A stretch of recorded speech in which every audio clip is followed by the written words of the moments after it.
Hai Smart People, terima kasih telah mengklik video ini dan terima kasih pula karena Smart People telah memberikan like dan subscribe pada channel ini. Semoga kalian semua selalu dalam keadaan sehat walafiat. Baiklah Smart People, topik pembelajaran kita kali ini adalah menganalisis sistematika karya ilmiah. Sebelum memulai pembelajaran kali ini, silahkan diklik dulu tombol subscribe-nya ya Smart People. Satu subscribe dari Smart People sangat berharga bagi kemajuan channel ini. Oke Smart People, jangan berlama-lama lagi, mari kita bahas materinya.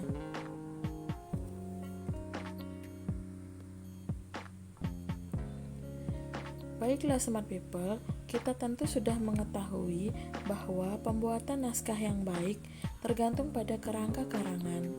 Kerangka karangan memuat perincian hal-hal yang akan dijabarkan dalam sebuah tulisan secara garis besar melalui bab dan sub-subbab. Dari hal tersebut kemudian akan menghasilkan gagasan utama dalam sebuah paragraf. Selain pembuatan kerangka karangan, hal yang harus diperhatikan dalam pembuatan naskah adalah struktur kalimat dan pilihan kata atau diksi dalam sebuah tulisan. Struktur kalimat dan diksi yang baik dalam sebuah tulisan dapat menyampaikan gagasan atau ide yang jelas, teratur, dan menarik. Sebuah karangan atau tulisan ternyata tidak hanya harus sesuai kerangka karangan, struktur kalimat, dan diksi yang baik saja. Sebuah karangan tentunya menentukan syarat yang lainnya, yakni berbagai pelengkap, kebiasaan, maupun bentuk perwajahan yang baik. Semua syarat tersebut biasanya merupakan ketentuan atau aturan yang sudah lazim disepakati dalam sebuah penulisan karya tulis ilmiah. Persyaratan penulisan karya tulis ilmiah tersebut dinamakan dengan konvensi karya tulis ilmiah. Baiklah Smart People, ada berbagai penelitian dalam karya ilmiah. Dalam pembelajaran ini, penelitian yang akan dilakukan yaitu penelitian murni dalam bidang sastra. Jadi Smart People, dalam pembelajaran kita kali ini, kita akan meneliti karya sastra baik cerpen maupun puisi. Hal yang pertama yang harus kita pahami dan harus kita putuskan saat akan menulis sebuah karya ilmiah yaitu menentukan judul. Judul karya ilmiah ditulis dengan huruf kapital. Kelaziman atau kebiasaan penulisan judul letaknya di bagian atas halaman tersebut. Kita masih ingat unsur-unsur yang terdapat dalam halaman judul sebuah makalah, bukan? Biasanya, halaman judul dalam sebuah makalah memuat beberapa unsur seperti judul makalah, penjelasan tujuan tugas, nama pengarang atau penyusun, kelengkapan identitas pengarang atau nomor induk atau registrasi, kelas, nomor absen, nama unit studi atau unit kerja, nama lembaga atau jurusan sekolah, nama kota dan tahun penulisan.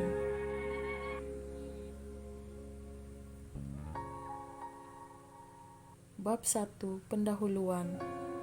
Bab pertama dalam sebuah makalah biasanya berupa pendahuluan.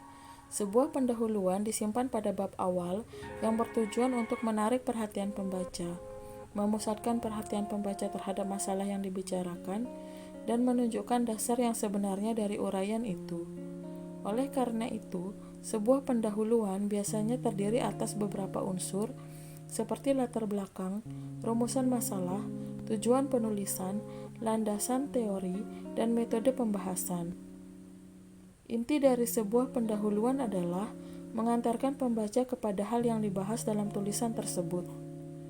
Tentunya hal ini menyangkut bab-bab berikutnya yang ada dalam tulisan tersebut. Dengan demikian, kita harus menulis pendahuluan tersebut dengan baik. Apa saja yang harus diperhatikan dalam menulis pendahuluan makalah ya? Berikut ini disajikan penjelasan mengenai unsur-unsur dalam pendahuluan. Yang pertama yaitu 1.1 latar belakang masalah. Unsur pertama dalam sebuah pendahuluan adalah latar belakang.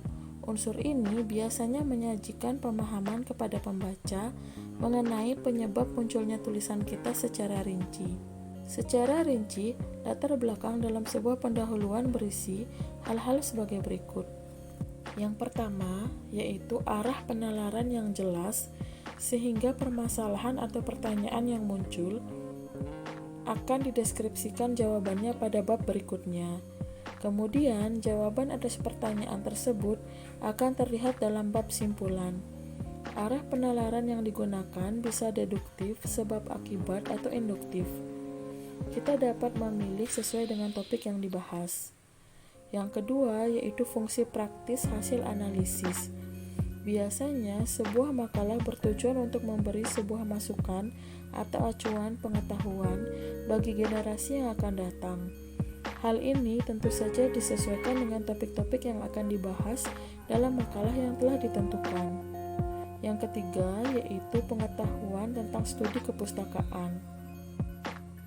Agar makalah tersebut sesuai dengan perkembangan zaman dan relevan dengan kehidupan masa kini, pustaka yang digunakan hendaknya harus mutakhir dan dapat dipertanggungjawabkan secara ilmiah. Yang kedua, yaitu rumusan masalah. Rumusan masalah merupakan pertanyaan yang harus dicarikan jawabannya melalui pengumpulan dan analisis data. Rumusan masalah biasanya ditetapkan dalam bentuk pertanyaan.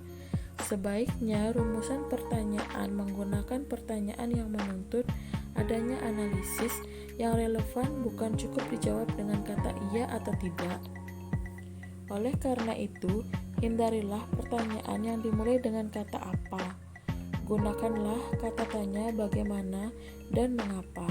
Selain itu, rumusan pertanyaan bisa dilakukan dengan cara mengubah judul penelitian menjadi pernyataan. Yang ketiga, yaitu tujuan penelitian. Hal-hal yang disampaikan dalam bagian ini adalah sebagai berikut. Yang pertama, target, sasaran, atau upaya yang hendak dicapai. Misalnya, membuktikan bahwa budaya tradisi dapat dilestarikan dengan kreativitas baru, menguraikan pengaruh subjek penelitian terhadap objek penelitian. Upaya pokok yang harus dilakukan misalnya mendeskripsikan data primer tentang kualitas budaya tradisi bentuk asli Jakarta. Yang ketiga, tujuan utama dapat dirinci menjadi beberapa tujuan sesuai dengan masalah yang akan dibahas. Silahkan perhatikan contoh. Yang keempat, yaitu manfaat penelitian.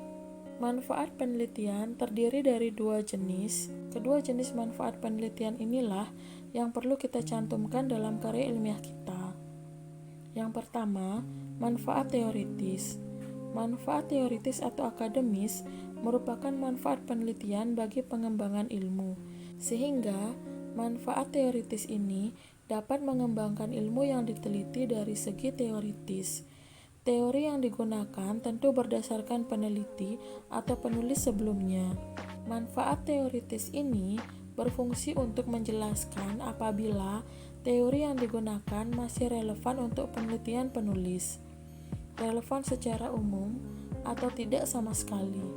Namun, dapat juga untuk memperkuat atau menggugurkan teori tersebut setelah mengetahui hasil penelitian. Silakan perhatikan contoh.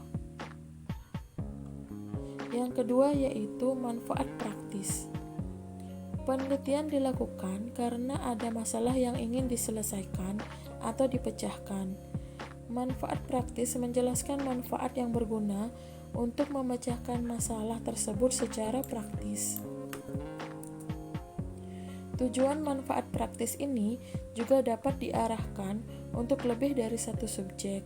Misalnya, manfaat untuk mahasiswa yang mengerjakan topik skripsi serupa, sivitas akademika yang melakukan penelitian yang sama, dan lain-lain.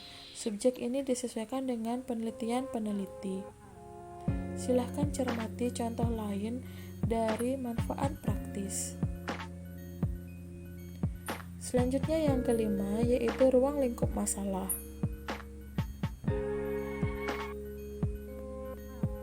Hal-hal yang disampaikan dalam bagian ini adalah sebagai berikut.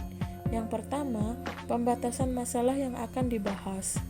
Yang kedua, rumusan detail masalah yang akan dibahas. Yang ketiga, definisi atau batasan pengertian istilah yang tertuang dalam setiap variabel. Pendefinisian merupakan suatu usaha yang sengaja dilakukan untuk mengungkapkan suatu benda, konsep, proses, aktivitas, peristiwa, dan sebagainya dengan kata-kata. Yang keenam yaitu landasan teori. Hal-hal yang disampaikan dalam bagian ini adalah sebagai berikut. Yang pertama, deskripsi atau kajian teoritis variabel X tentang prinsip-prinsip teori, pendapat ahli, dan pendapat umum, hukum, dalil, atau opini yang digunakan sebagai landasan pemikiran kerangka kerja penelitian dan penulisan sampai simpulan atau rekomendasi. Berikut adalah macam-macam variabel dalam penelitian. Yang pertama, variabel bebas atau independent variable. Variabel bebas atau independent variable adalah variabel yang mempengaruhi atau yang menjadi sebab perubahan dari adanya suatu variabel dependen atau terikat. Variabel bebas biasanya dinotasikan dengan X. Variabel terikat. Variabel terikat atau variabel dependen diartikan sebagai variabel yang dipengaruhi akibat adanya variabel bebas. Variabel ini biasanya dinotasikan dengan Y.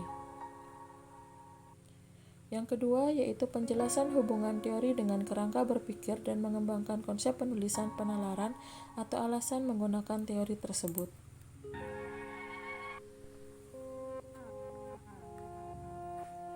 Bab 2. Tinjauan pustaka. Pada tinjauan pustaka ini memuat teori-teori yang sekiranya dapat mendukung penelitian yang akan dilakukan. Misalnya tadi penelitiannya berjudul Nilai Budaya pada Cerpen Rahim karya Cok Sawitri.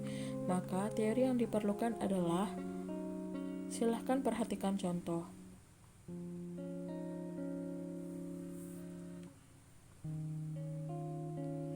Bagian yang dicetak merah adalah objek penelitian yang akan diteliti.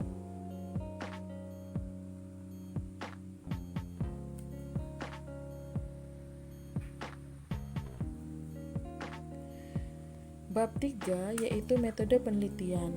Dalam melakukan penelitian, kita perlu mengikuti aturan atau kaidah yang berlaku. Agar hasil penelitian yang diperoleh dapat dikatakan valid, metode penelitian pada dasarnya merupakan cara ilmiah untuk mendapatkan data dengan tujuan dan kegunaan tertentu. Maksud dari cara ilmiah adalah bahwa kegiatan penelitian bersandar pada ciri-ciri keilmuan, yakni rasional, sistematis, dan empiris. Rasional berarti kegiatan penelitian yang dilakukan masuk akal sehingga dapat dijangkau dengan oleh penalaran manusia. Empiris berarti cara atau langkah yang dilakukan dapat diamati oleh indera manusia sehingga orang lain dapat mengamati dan mengetahui cara atau langkah yang digunakan. Sistematis berarti proses yang digunakan dalam penelitian menggunakan langkah-langkah tertentu yang bersifat logis. Hal-hal yang dibahas dalam metode penelitian yang pertama yaitu waktu dan tempat penelitian. Waktu dan tempat penelitian merupakan kapan dan di mana penelitian tersebut dilakukan. Jika penelitian tersebut merupakan penelitian kuantitatif, maka waktu dan tempat akan sesuai dengan subjek dan objek penelitian tersebut berada. Namun, jika penelitian tersebut berupa penelitian kualitatif, terutama dalam menganalisis sebuah karya sastra, maka waktu dan tempat penelitian tersebut sesuai dengan kapan dan di mana peneliti menganalisis atau meneliti karya sastra tersebut. Yang kedua yaitu prosedur penelitian. Dalam prosedur penelitian ada beberapa hal yang harus kita bahas. Yang pertama yaitu jenis penelitian. Dalam penelitian sastra, jenis penelitian yang digunakan adalah penelitian deskriptif kualitatif. Landasan penelitian kualitatif adalah filsafat positivisme. Digunakan untuk meneliti pada kondisi objek yang alamiah atau lawan eksperimen, di mana peneliti sebagai instrumen kunci. Teknik pengumpulan data dilakukan secara triangulasi atau gabungan. Analisis data berupa induktif atau kualitatif. Hasil penelitian kualitatif menekankan makna daripada generalisasi. Jenis-jenis penelitian kualitatif yang pertama yaitu grounded theory. Adalah salah satu jenis penelitian kualitatif yang mana penelitian bisa menarik generalisasi apa yang diamati atau dianalisa secara induktif. teori abstrak tentang proses, tindakan atau interaksi berdasarkan pandangan partisipan yang diteliti. Yang kedua yaitu etnografi, merupakan jenis penelitian kualitatif di mana peneliti melakukan studi terhadap budaya kelompok dalam kondisi yang alamiah melalui observasi dan wawancara. Yang ketiga yaitu case studies, merupakan penelitian kualitatif di mana peneliti melakukan eksplorasi secara mendalam terhadap program, kejadian, proses, aktivitas terhadap suatu secara mendetail dengan menggunakan berbagai prosedur pengumpulan data dan dalam waktu yang berkesinambungan.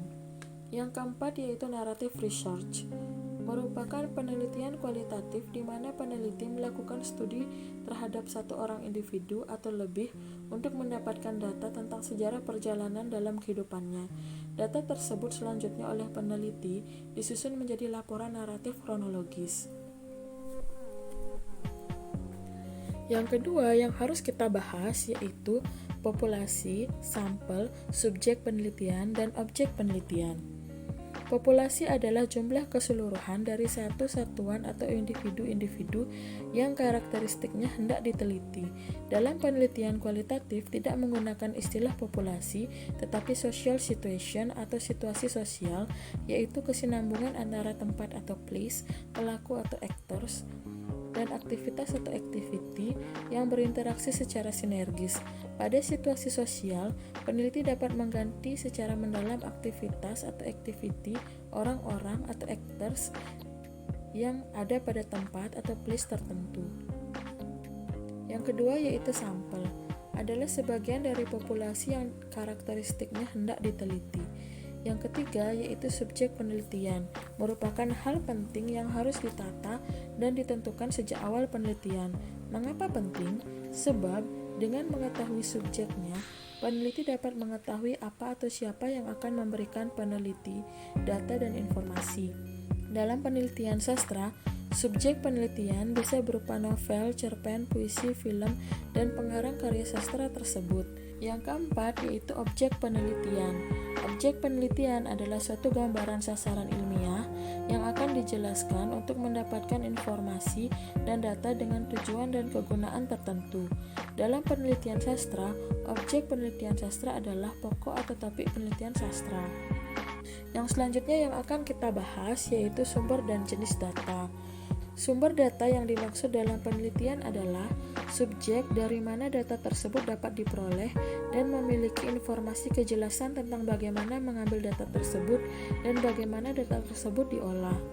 Data adalah sebuah informasi atau bahan informasi dan bahan yang disediakan alam yang harus dicari dan dikumpulkan oleh pengkaji untuk memberi jawaban terhadap masalah yang dikaji. Menurut Ratna tahun 2007 di halaman 47, data dalam penelitian sastra adalah kata-kata, kalimat, dan wacana. Contohnya, adapun data dalam penelitian ini adalah data yang berwujud kata, kalimat, dan wacana yang terdapat dalam novel Pengakuan X Parasit Lajang karya Ayu Utami yang berkaitan dengan citra perempuan. Dalam sumber data, terdapat dua jenis sumber data. Yang pertama adalah sumber data primer. Sumber data primer yaitu data utama. Data utama yaitu data yang diseleksi atau diperoleh langsung dari sumbernya tanpa perantara. Contohnya, sumber data primer dalam penelitian ini adalah teks novel Pengakuan X Parasit Lajang karya Ayu Utami yang diterbitkan oleh Gramedia pada bulan Mei 2013. Jenis sumber data yang kedua yaitu sumber data sekunder. Sumber data sekunder yaitu data yang diperoleh secara tidak langsung atau lewat perantara tetapi tetap bersandar kepada kategori atau parameter yang menjadi rujukan. Contohnya, data sekunder dalam penelitian ini berupa artikel biografi sastrawan Ayu Utami dari internet https://sites.google.com dan artikel ketika sang gadis melepas keperawanan dari internet http://chbooks.blogspot.com diakses tanggal 9 Februari 2014. Selanjutnya yang akan kita bahas yaitu metode pengumpulan data. Teknik pengumpulan data merupakan langkah yang strategis dalam penelitian. Apabila pengumpulan data tidak berjalan dengan baik, maka penelitian tidak akan mendapat hasil yang maksimal. Adapun metode pengumpulan data yang akan kita gunakan dalam penelitian sastra, yang pertama adalah metode kepustakaan atau pencatatan dokumen dengan teknik baca dan catat. Metode kepustakaan yaitu ilmu tentang sumber-sumber yang digunakan dalam penelitian. Dokumen digunakan untuk mencari data-data mengenai variabel yang berupa catatan, transkrip, buku, majalah, gambar, dan data-data yang bukan angka-angka. Teknik simak dan catat atau baca dan catat adalah suatu teknik yang menempatkan peneliti sebagai instrumen kunci dengan melakukan penyimakan secara cermat, terarah, dan teliti terhadap sumber primer. Yang kedua, yang mungkin akan perlu dilakukan yaitu metode wawancara. Metode wawancara merupakan salah satu teknik pengumpulan data yang dapat dilakukan secara langsung berhadapan dengan yang diwawancarai, yang dalam hal ini pengarang karya sastra yang diteliti. Selanjutnya yang akan kita bahas yaitu metode analisis data. Metode analisis data adalah fase proses penelitian di mana data yang dikumpulkan diproses untuk menanggapi perumusan masalah. Manajemen dan pemrosesan data disebut analisis data. Karena kita akan melakukan penelitian sastra, maka yang kita bahas di sini adalah langkah-langkah menganalisis data berdasarkan metode deskriptif kualitatif. Adapun langkah-langkahnya yaitu yang pertama, manajemen data. Data kualitatif biasanya disediakan dalam bentuk teks atau dongeng tekstual, termasuk studi kualitatif yang digunakan oleh analisis wacana sebagai metode investigasi. Analisis wicara dan studi kualitatif lainnya menggunakan teks sebagai unit analisis. Data selain teks terlebih dahulu harus dikonversi menjadi teks. Proses ini disebut transkripsi. Hasil wawancara dalam bentuk rekaman audio atau video harus ditranskripsi untuk keperluan analisis. Proses transkripsi menjadi komponen awal dan penting dari fase manajemen data penelitian kualitatif. Jika metode pengumpulan datanya menggunakan teknik baca dan catat, maka manajemen datanya menggunakan kartu data. Yang kedua yaitu coding. Semua materi atau data dalam bentuk teks dikelola oleh topik tertentu yang relevan dengan pusat penelitian. Proses mengklasifikasikan teks berdasarkan topik disebut sebagai analisis tematik. Pada tahap ini, data teks dikurangi atau dipilih berdasarkan kebutuhan penelitian. Coding mengidentifikasi topik berdasarkan hasil transkrip baca. Data yang diberikan kode diberi label untuk memudahkan analisis. Proses pengkodean adalah proses satu arah yang intensif, tidak linear dan langsung. Penting untuk memeriksa setiap log dengan cermat dan berulang-ulang. Setelah beberapa data telah dibagi dan ditandai sesuai dengan topik, tidak jarang bagi analis untuk meninjau teks transkripsi untuk ulasan lebih lanjut. Analis atau peneliti juga memeriksa urutan hasil pengkodean antara transkrip dan mencari hubungan antara berbagai judul teks. Oleh karena itu, proses pengkodean adalah proses melintasi dan meneruskan transkripsi ke hasil pengkodean, teks, transkrip lainnya, dan lain-lain, hingga tidak ada data yang lebih relevan tersisa. Yang ketiga yaitu interpretasi data. Proses interpretasi data sebenarnya dilakukan secara bersamaan selama coding. Penelitian sosial selalu melibatkan interpretasi. Di satu sisi, interpretasi menunjukkan ke elemen subjektivitas dalam penelitian. Di sisi lain, inilah kekuatan penelitian kualitatif, di mana peneliti memainkan peran penting dalam proses analisis sebagai bagian dari alat penelitian. Fase analisis data pada dasarnya adalah upaya untuk mengurangi data.